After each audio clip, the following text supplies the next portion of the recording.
So hi hello नमस्कार, तुमच्या सर्वांचं माझ्या चॅनलवरती स्वागत आहे। आज आहे हरतालिका आणि हरतालिका पूजनासाठीच मी आता तयार झालेली आहे। खूप दिवसानंतर व्हिडिओ येतात कारण की माझी तब्येत बरी नसते, त्याच्यामुळे मग मी जेव्हा असं काहीतरी असतं सण वगैरे तर तेव्हाच व्हिडिओ शूट करायचा प्रयत्न करते। आज थोडं बरं वाटत होतं तर मस्तपैकी असं आवरलंय आणि आता पूजा वगैरे करणार आहे। तर उद्या होणार आहे आपल्या पप्पाचं आगमन आणि ह्या वर्षी आम्ही गणपती बसवणार नाही येतं। तर का बसवणार नाही ते तुम्हाला उद्या मी सांगते। तर आज छान दिवस आहे, मस्त वाटते, प्रसन्न आहे। सगळं पूजाचं साहित्य मी रेडी केलंय आणि कशी करते पूजा हे तुम्हाला मी पुढे दिसणारच आहे। पूर्ण व्हिडिओ कंटिन्यू नक्कीच पहा आणि हो, आणि मी कशी दिसते हे नक्की कमेंट करून सांगा। मला फुलांची प्रचंड आवड आहे।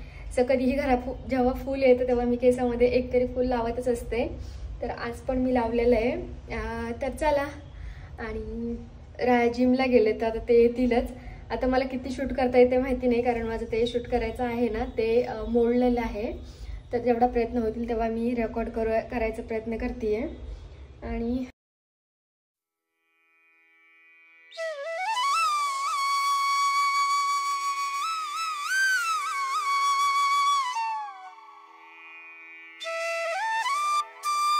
इकडे सर्व पूजेचं साहित्य मी काढून ठेवलं होतं ताटामध्ये।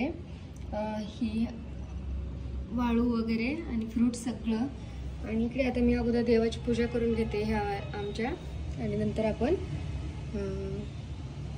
इकडे पूजा मांडणार आहोत। आणून ठेवलंय सगळं पाट वगैरे। सो आता पूजा करणार आहे आणि पूजा केल्याच्या नंतर तुम्हाला दाखवते। आता जेवढं मला व्हिडिओ काढता येईल तेवढं काढते, राहता येतं तर ते काढले तर आहे, नाहीतर मग मला काय आता कुठे फोन ठेवून काढता येणार व्हिडिओ। तर प्रयत्न चालू आहेत माझे।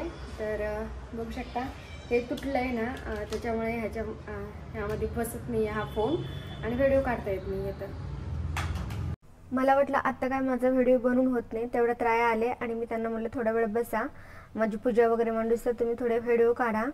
तर हरतालिका का साजरी करतात किंवा त्याची कहाणी काय आहे ह्याच्याबद्दल मी तुम्हाला आता थोडंसं सांगणार आहे। तर एके दिवशी शंकर पार्वती कैलास पर्वतावर बसली होती आणि पार्वतीने शंकराला विचारले, महाराज या सर्व व्रतात चांगले असे व्रत कोणते? तर श्रम थोडे आणि फळ पुष्कळ असे एखादं व्रत सांगाल तर मला सांगा, बोलल्या पार्वती माता। तर मी तुम्हाला कोणते पुण्याने भेटले, तुम्ही त्याच्यासाठी कोणतं व्रत केलं होतं, असं पार्वतीने शंकराला विचारलं। तेव्हा शंकर मला म्हणाले की जसं चंद्रात नक्षत्रात चंद्रश्रेष्ठ, ग्रहात सूर्यश्रेष्ठ, 4 वर्णात ब्राह्मण श्रेष्ठ, देवतात विष्णू श्रेष्ठ आणि नद्यात गंगा श्रेष्ठ, त्याप्रमाणे हरतालिका हे व्रत सर्वात श्रेष्ठ आहे, ते तुला सांगतो। आणि तेच तू पूर्वजन्मी हिमालय पर्वतावर केलंस आणि त्याच पुण्यानं तू मला प्राप्त झालीस, हे व्रत ऐक, असं त्यांनी सांगितलं पार्वती मातेला। आणि हे व्रत भाद्रपद महिन्यातील पहिल्या तृतीयेला करावं, ते पूर्वी तू कसं केलंस ते मी तुला आता सांगतो। तू लहानपणी मी तुला प्राप्त व्हावे म्हणून मोठं तप केलंस आणि 64 वर्ष तर झाडांची पिकली पानं खाऊन होतीस तू। थंडी, पाऊस, ऊन ही तिन्ही दुःख सहन केलीस। हे तुझे श्रम पाहून तुझ्या बापाला फार दुःख झालं व अशी कन्या कोणाला द्यावी अशी त्याला चिंता पडली। तितक्या तिथं नारद मुनी आले आणि हिमालयानं त्यांची पूजा केली व येण्याचे कारण विचारलं। तेव्हा नारद म्हणाले, तुझी कन्या उपवार झाली आहे, ती विष्णूला द्यावी, तो तिचा योग्य नवरा आहे, त्यांनीच मला तुझ्याकडे मागणी करण्यास पाठविले आहे, म्हणून इथे मी आलो आहे। हिमालयाला मोठा आनंद झाला, त्यांनी ही गोष्ट कबूल केली। नंतर नारद तेथून विष्णूकडे गेले। नारद गेल्यावरती तुझ्या बापाने ही गोष्ट तुला सांगितली, ती गोष्ट तुला रुचली नाही, तू रागवलीस, असं पाहून तुझ्या सखीनं रागवण्याचं कारण विचारलं। तेव्हा तू सांगितलंस, महादेवा वाचून मला दुसरा पती करायचा नाहीये, असा माझा निश्चय आहे। असं असून माझ्या बापानं मला विष्णूला देण्याचं कबूल केलं आहे, याला काय उपाय आहे? तर मग तुझी सखीनं एका घोर अरण्यात नेलं, तिथे गेल्यावर एक नदीकाठी तुम्ही बसलात, जवळच एक गुहा आढळली, त्या गुहेत जाऊन तू उपवास केलास, तिथं माझं लिंग पार्वतीसह स्थापित केलंस आणि त्याची पूजा केलीस। तो दिवस भाद्रपद शुद्ध तृतीयाचा होता। रात्री जागरण केलंस, त्या पुण्यानं इथलं माझं आसन हल्लं। नंतर मी तिथे आलो, तुला दर्शन दिलं आणि वर मागण्यास सांगितलं। तू म्हणाली तुम्ही माझे पती व्हा, याशिवाय दुसरी इच्छा नाही आहे. नंतर ही गोष्ट मी मान्य केली, मी गुप्त झालो. ही एक हरतालिकेची कहाणी होती, जे पार्वतीनेच महादेवाला विचारलेली आणि महादेवाने सांगितलेलं. कारण की देवी पार्वतीच्या त्यांनी विसरल्या होत्या, त्यामुळे त्यांना सांगितलेलं.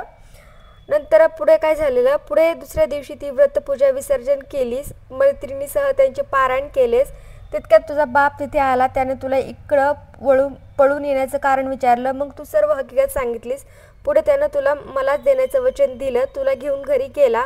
मग काही दिवसानं चांगला मुहूर्त पाहून मला अर्पण केलं.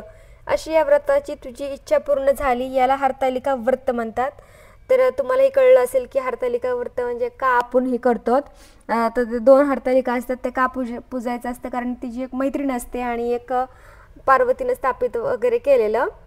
तर ह्या व्रत खूप जण करतात, जसं की बायका, स्त्रिया ज्यांचं लग्न नाही झालेलं त्या पण मुली करतात, की चांगला नवरा किंवा चांगला पती वर मिळो म्हणून. आणि या व्रताचा महिमा खरंच खूप आहे. आणि जेव्हापासून म्हणजे मी पण जेव्हा माझं लग्न झालं नाही तेव्हापासून हे व्रत करते. पण मला तेव्हा असं काही कळत नव्हतं. आमच्या गावी नक्की काय करायचे ना, नदीकाठी म्हणजे पाण्यावरती करायचं वगैरे. दुसऱ्या दिवशी ते नदीला विसर्जन करायला जायचं. खूप छान वाटायचं. उपवास असायचा, मग छान छान असं फराळाचं खायला भेटायचं. म्हणून मी लहानपणापासून हे व्रत करायचे. आता मला तसंच ती सवय लागली आहे. आता तर करावंच लागतंय. आणि आता आपल्या नवऱ्यासाठी, हाच नवरा मला जन्मोजन्मी मिळो याच्यासाठी आणि त्याच्या दीर्घ आणि आयुष्यासाठी व्रत केलेलं. तर गणपती उद्या येणार आहेत आणि आज हे व्रत असतं. तर खूप छान अशी मी इकडे पूजा वगैरे मांडून घेतली. मला खूप छान प्रसन्न वाटत होतं. यावेळेस एवढं माझ्याकडे काही साहित्य नव्हतं, कारण मला बरं नसल्यामुळे मी बाहेर जाऊन एवढं काही आणू शकले नाही. जेवढं होतं त्याच्यामध्येच मी खूप ॲडजस्ट केलेलं. पानं वगैरे सगळं आणून जवळ जिथे बसतात तिथेच मी गेलेली आणि घेऊन आले होते एवढं साहित्य. छान पूजा वगैरे झालेली.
सो आता माझी पूजा वगैरे करून झाली आहे आणि आता बाहेरची पण पूजा केली आहे.